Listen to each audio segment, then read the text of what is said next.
What's up, guys? Welcome back to the channel. Today, we're talking about the beautiful game. The sport that unites billions of people across every continent, every culture, every walk of life. I'm talking about football. Or soccer, if you're American. But let's be real, it's football. So let's dive into the incredible history of this global phenomenon. Now, football is the world's most popular sport. Over 3.5 billion people follow it. But where did it all begin? How did a simple game of kicking a ball become the biggest thing on the planet? Let's go back to the beginning. The earliest forms of football can be traced back thousands of years. Ancient China had a game called Kuju, which dates back to the Han Dynasty around 200 BC. Players kicked a leather ball through a small hole in a silk cloth strung between two poles. It wasn't just a game. It was also a military training exercise. The Japanese had a similar game called Kimari, which was more ceremonial. The ancient Greeks and Romans also had ball games, but they were often violent and involved teams trying to carry or kick the ball across a line. But the game that most resembles modern football comes from England. In medieval times, football was a chaotic mob game. Entire villages would play against each other. There were no rules, no referees, and no limits on the number of players. The ball was often an inflated pig's bladder. Games would last all day and often resulted in injuries and property damage. It was so violent that King Edward II banned it in 1314. Several other English monarchs also tried to ban it. But the people loved it too much. The game kept being played. By the 19th century, football was still a messy, disorganized affair. Different schools and regions had their own rules. Some allowed players to carry the ball. Others only allowed kicking. It was chaos. But in 1848, a group of students at Cambridge University tried to create a standardized set of rules. The Cambridge rules were created, and they formed the foundation of modern football. They banned carrying the ball and introduced the offside rule. Then came the big moment.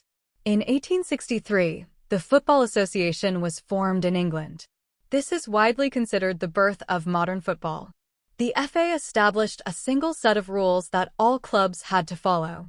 The rules were officially codified, and football as we know it was born. Interestingly, the FA split from rugby because rugby allowed players to handle the ball. Football stuck to the rule that only the goalkeeper could use their hands. That split created two separate sports that we still have today. Now, the game spread rapidly. British sailors, merchants, and workers took football to every corner of the world. In the 1870s, the first international matches were played. The first official international match was between England and Scotland in 1872. It ended in a 0-0 draw. Not exactly the most exciting start, but it marked the beginning of international football. By the late 19th century, professional football was taking off. Clubs started paying players. The Football League was founded in England in 1888. It was the first professional football league in the world.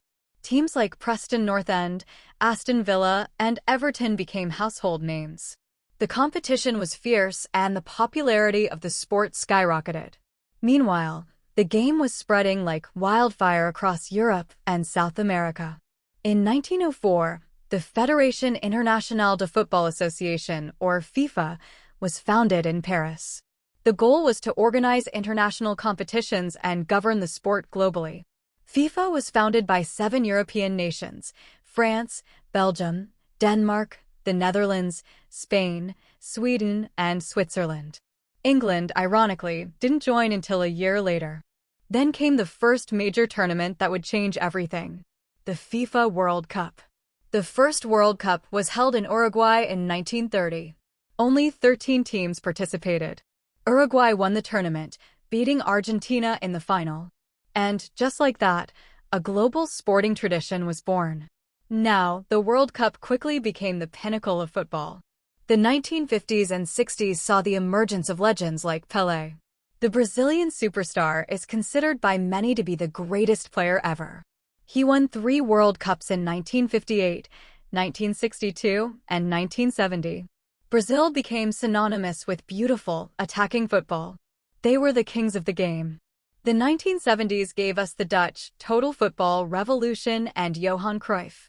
The 1980s gave us Diego Maradona, whose hand of God goal and brilliant dribbling in 1986 became legendary. In the 1990s, we saw Zinedine Zidane and Ronaldo. The 2000s gave us Ronaldinho, Kaká, and the rise of Lionel Messi. And in the 2010s, we saw Cristiano Ronaldo and Messi dominate the sport like never before. The debate about who is the greatest continues to this day. But it's not just about the players. Football clubs have become massive global brands. Real Madrid, Barcelona, Manchester United, Bayern Munich, AC Milan. These aren't just teams. They're institutions with hundreds of millions of fans. The UEFA Champions League is one of the most watched sporting events in the world. The Premier League is broadcast to over 200 countries. Football is a massive industry worth billions of dollars.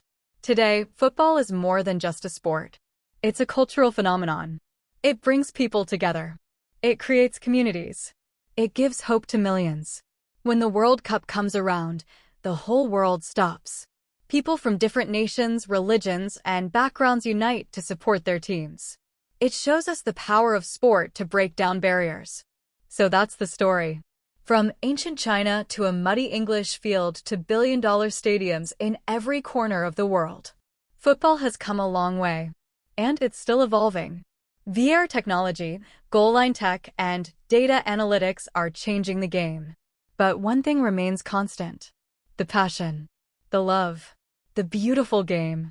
Thank you so much for watching.